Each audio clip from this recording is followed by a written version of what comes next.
नमस्कार। आइए सुनते हैं शिवानी जी की लिखी कहानी मेरा भाई। बेंगलुरु तब आज का बेंगलुरु नहीं था। शहर के एक प्रमुख चौराहे से मुड़ती सकरी गली जिस नई बन रही बस्ती में पहुंचते ही विलीन हो जाती थी, उस बस्ती का नाम तब था शेषाद्रिपुरम। नाम आज भी वही है, पर कलेवर बदल गया है। उस सड़क का नाम था थर्ड क्रॉस रोड। कुछ मकान बन रहे थे, कुछ बन चुके थे। आज की उस गृह संकुल बस्ती में अपने 40 वर्ष पूर्व के उस मकान को ढूंढने के लिए मुझे घंटों भटकना पड़ा था। निराश होकर लौट ही रही थी कि एक सुदर्शन नवनिर्मित देवालय की घंटा ध्वनि सुन ठिठक गई। वर्षों की जंग लगी स्मृतियों की अर्गला सहसा स्वयं खुल गई। इसी मंदिर की तो तब नींव पड़ी थी और मैंने ही उस देवभूमि में भजन गाया था। नींव डालने वाली थी हमारी प्रतिवेशनी गिरजाबाई।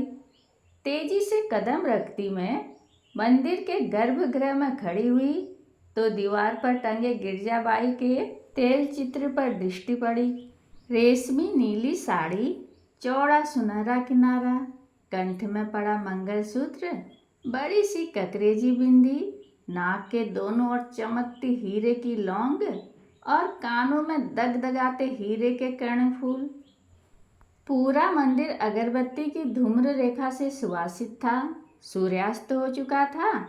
आरती के लिए घिरती ज्योति बना रहे पुजारी की नंगी पीठ देख मुझे एक क्षण को लगा गिरजाबाई के पति रामास्वामी ही बैठे हैं। वे भी तो ऐसे ही नारायण स्वामी के भजन गाते कीर्ति ज्योति बनाया करते थे और हमसे कहा करते थे, देखो माँ, इसे कहते हैं त्रिपुरी ज्योति। पहले तीनों ओर से बत्तियां बनाओ, फिर उन्हें एक कर दो। सुनिए, मैंने कहा। पुजारी चौंक कर मुड़ा। मैंने देखा वह तो कोई 20-22 वर्ष का तरुण पुजारी था। उसने आश्चर्य से मुझे देखा। यहाँ कहीं गिरजाबाई रहती थीं। यह मंदिर उन्हीं का बनवाया हुआ है ना? उसने सिर हिलाकर कन्नड़ में कुछ कहा। मूर्ति के सम्मुख झुके एक भक्त ने शायद हिंदी में पूछा गया मेरा प्रश्न और कन्नड़ में दिया गया उत्तर सुन लिया था। वह तो बहुत साल हुआ मर गया जी, उसने कहा। उनके पति? वह तो और भी पहले मर गया। आप बहुत साल बाद बेंगलुरु आया क्या? जी हाँ, 40 साल बाद। गिरजाबाई हमारी पड़ोसी थी। सुबैया को भी आप जानते होंगे। गिरजाबाई का अनाथ भतीजा जो उनके साथ रहता था, वह कहाँ है? फिर वह व्यक्ति पुजारी की ओर मुड़ रहस्यमय ढंग से कन्नड़ में कुछ कहने लगा। आप उसे नहीं जानते क्या?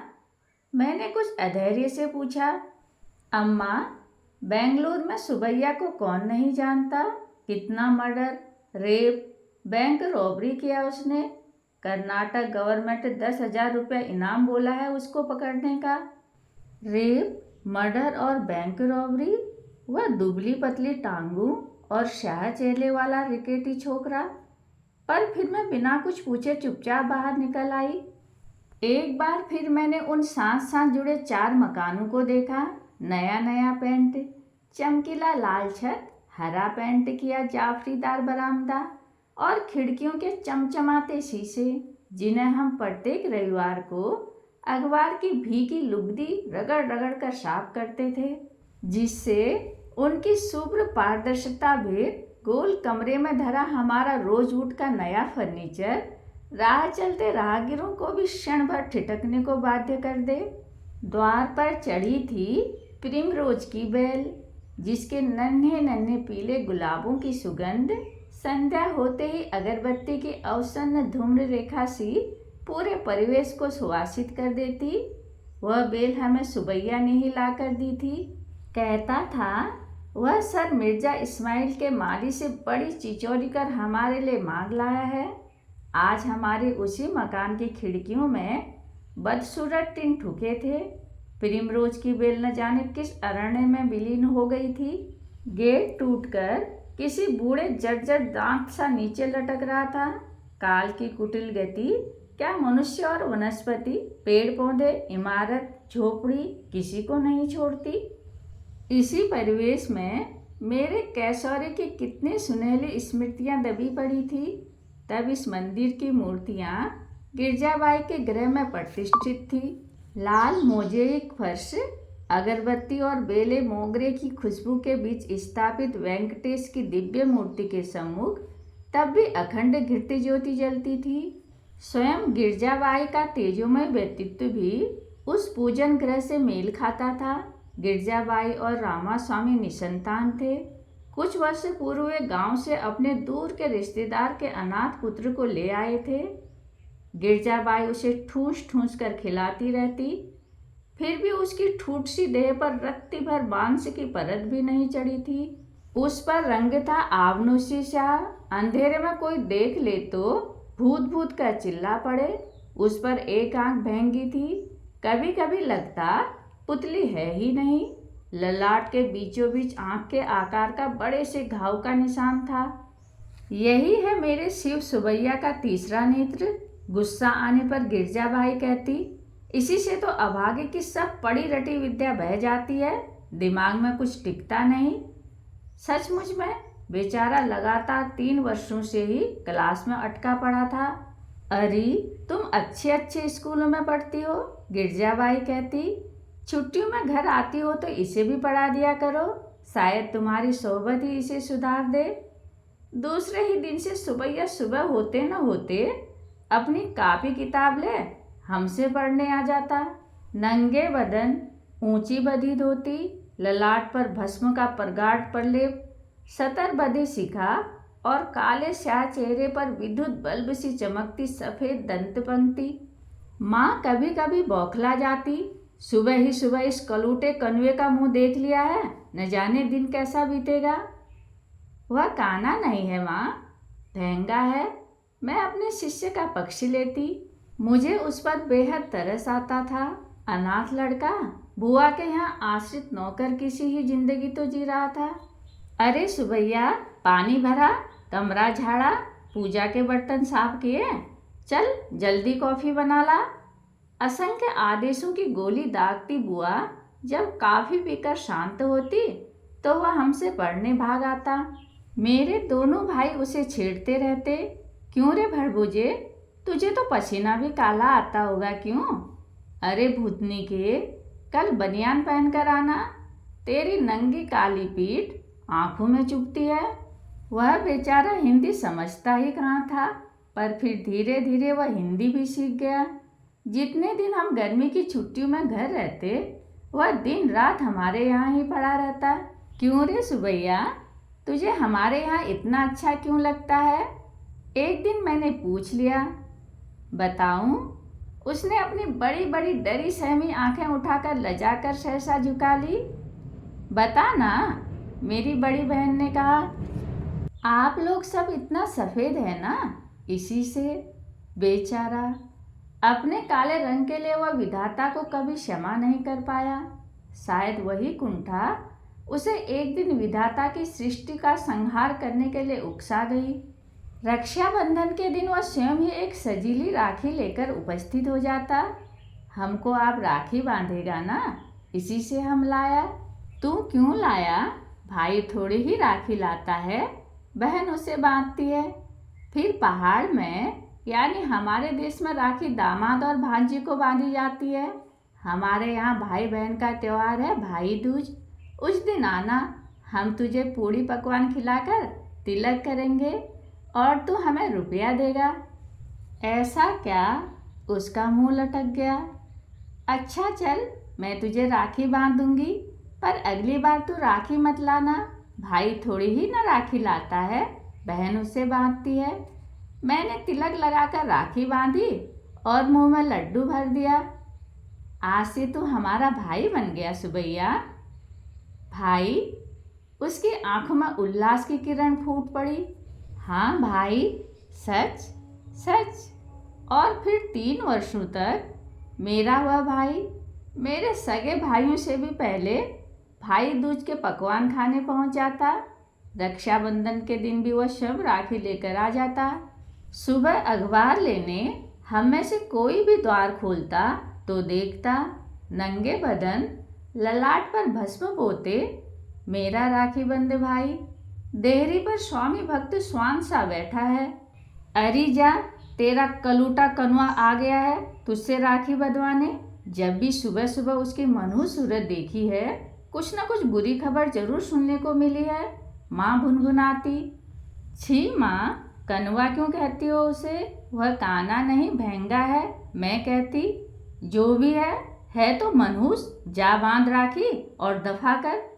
मेरी माँ को उसका आना फूटी आंख नहीं भाता था। देखती नहीं कैसे टुकुर टुकुर चोरों की तरह ताकता है। आए दिन बेचारी गिरजाबाई चिल्लाती रहती है, पूजा का चढ़ावा गायब हो गया, रामास्वामी की जेब से पैसा चला गया। आखिर इसके सिवा वहाँ है ही कौन जो लेगा? देख, इसे बहुत मुँह मत लगा। मुझे इसकी कोई ऐसी टेढ़ी नज़र अच्छी नहीं लगती। मेरे हॉस्टल जाने के दिन आते तो वह उदास हो जाता, मुँह से कुछ नहीं कहता, पर जाने के दिन एक मोगरे का गजरा लेकर स्टेशन पर अवश्य उपस्थित रहता। ले, आ गया तेरा भाई, मेरी बहन कहती। पिछली बार स्टेशन आया तो ट्रेन 7 घंटे लेट पहुंची थी। मैं ट्रेन से गर्दन निकाल उसके दुबले काले हाथ में हिलते पांडुरंगी जीर्ण रुमाल को तब तक देखती रहती जब तक वह आंखों से ओझल न हो जाता। शायद 3 वर्षों तक वह निरंतर मुझसे राखी बंधवाने आता रहा। फिर उसी वर्ष मेरे पिता का देहांत हुआ और दक्षिण हमसे छूट गया। जब हम बेंगलुरु से पहाड़ लौटे तो वह अपनी बुआ के साथ श्रीरंगपट्टनम की यात्रा पर गया था और फिर वह जैसे किसी शून्य अंतरिक्षी से सहसा धूमकेतु सा प्रकट हो गया। वह भी ठीक रक्षाबंधन के दिन। इटारसी से कुछ आगे बढ़ते ही ट्रेन ने गति द्विगुणित कर दी थी। अंधकार गहन हो चला था। भोपाल पहुंचते पहुंचते 10 बज जाएंगे सोच मैंने लपक कर बत्ती बुझा दी। पढ़ते पढ़ते ऊब गई थी। कूपे में और कोई नहीं था। एक धूमिल नीली बत्ती जल रही थी। सहसा खटाक से द्वार खुल गया। मैं हड़बड़ा कर उठ बैठी। मैंने तो चिटकनी लगाई थी, यह कैसे खुल गया? मैं बत्ती जलाती इससे पूर्व ही मैंने देखा एक मुड़े तार को भीतर डाल सदे कौशल से चिटकनी खोलने वाला एक दीर्घदेही व्यक्ति मेरे सिरहाने खड़ा है। खाकी वर्दी, सिर पर धरी तिरछी बेरा कैप, जिसने यवनिका की भांति उसका पूरा चेहरा ढांप लिया था। खबरदार, जो चिल्लाई यहीं ख़त्म कर दूंगा। लाओ बटुआ, घड़ी, चैन, कंगन, कान के टॉप से भी खोल कर दे दो, नहीं तो मुझे खींचने पड़ेंगे। बेकार में खून बहाना मुझे अच्छा नहीं लगता।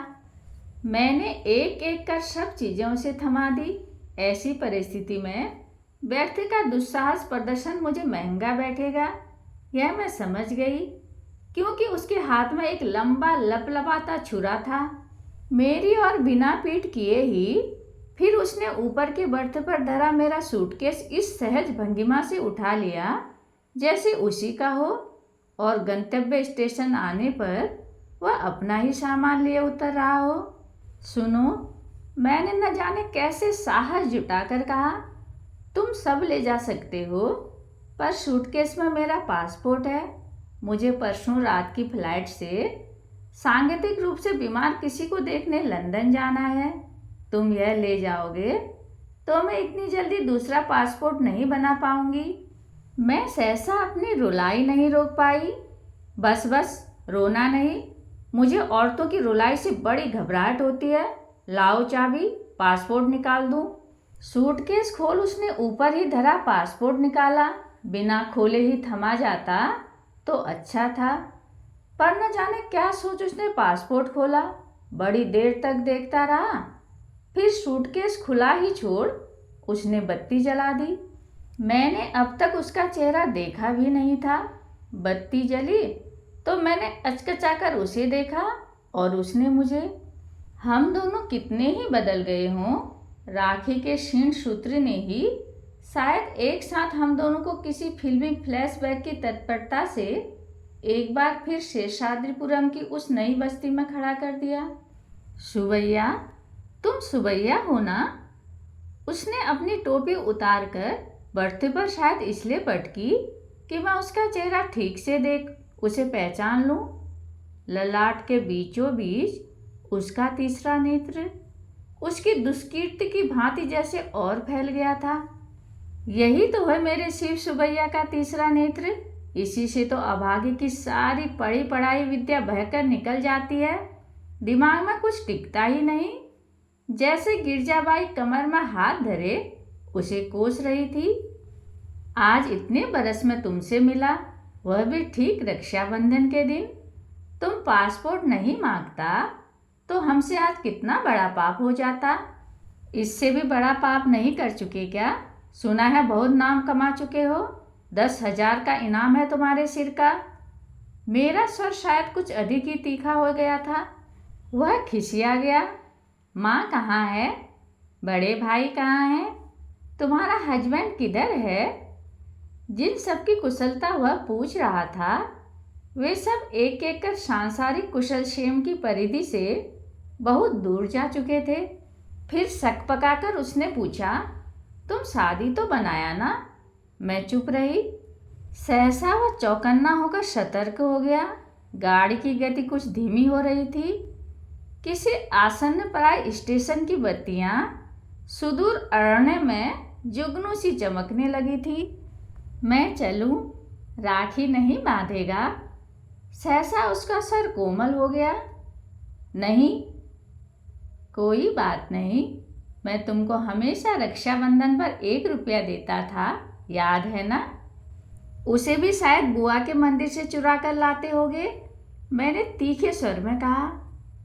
ठीक पकड़ा तुम। उसने बेहयाई से हंसकर बटुआ खोला। लो, न जाने कितने नोट निकालकर उसने मेरी ओर बढ़ा दिए। मैं तुम्हारा रुपया अब लेना तो दूर, छूना भी नहीं चाहती। ओह, हम समझ गया। कोई बात नहीं। तुम राखी नहीं बांधा, पर हमको लगता तुम राखी बांध दिया। और वह टोपी पहनकर तीर निकल गया। मैं कुछ देर तक उठ नहीं पाई। जब बड़ी चेष्टा से खुला सूटकेस बंद करने उठी तो मेरे दोनों पैर कांप रहे थे। वह लेकर चला जाता तो मूर्ख की भांति पूरे 5,000 कैश लेकर जा रही थी। ट्रेवल से चेक बनाने का समय ही कहाँ मिला था। उस पर पासपोर्ट, कुल देवताओं की पोटली, 4 तोले के कंगन, घड़ी, हीरे की अंगूठी। कैसा बचाया वर्षों पूर्व बांधी गई राखी की डोर ने। पर तभी देखा चलते चलते मेरा वह हदभागा भाई मुझे मात दे ही गया था। अपना वॉलेट वह मेरे सूटकेस में वैसे ही धर गया था। 100 पाउंड की मोटी गड्डी, डॉलर, दिनार और फ्रैंक से भरा हुआ बटुआ बकरा खाए अजगर के पेट सा फूला था। न जाने किस विदेशी यात्री की जेब कतर वह उसे तिड़ी कर लाया था। निखालिस इंग्लिश लेदर के बटुए पर लिखा था मेड इन ग्रेट ब्रिटेन, किंतु इसमें न नाम धाम न अता पता।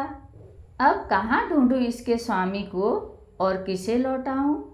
सोचती हूँ फिर कभी तिरुपति गई तो वहाँ के दान पात्र में इसे डाल आऊंगी। सुना है वहाँ संसार भर के महापातकी अपने पाप की कमाई उड़ेल जाते हैं और उनका समस्त कलुष धुल जाता है।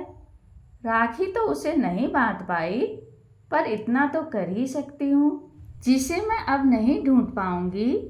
मेरे उस राखी बंधे भाई को शायद दयालु वेंकटेश्वर स्वामी स्वयं एक दिन मुस्के बांध अपने दरबार में बुला भेजें और वह अभागा उनके चरणों में गिरकर कह सके, पापोह पाप कर्मोह पापात्मा पाप संभवम त्राहि मां मुंडरीकाक्ष सर्व पाप हरो हरि। कहानी सुनने के लिए धन्यवाद।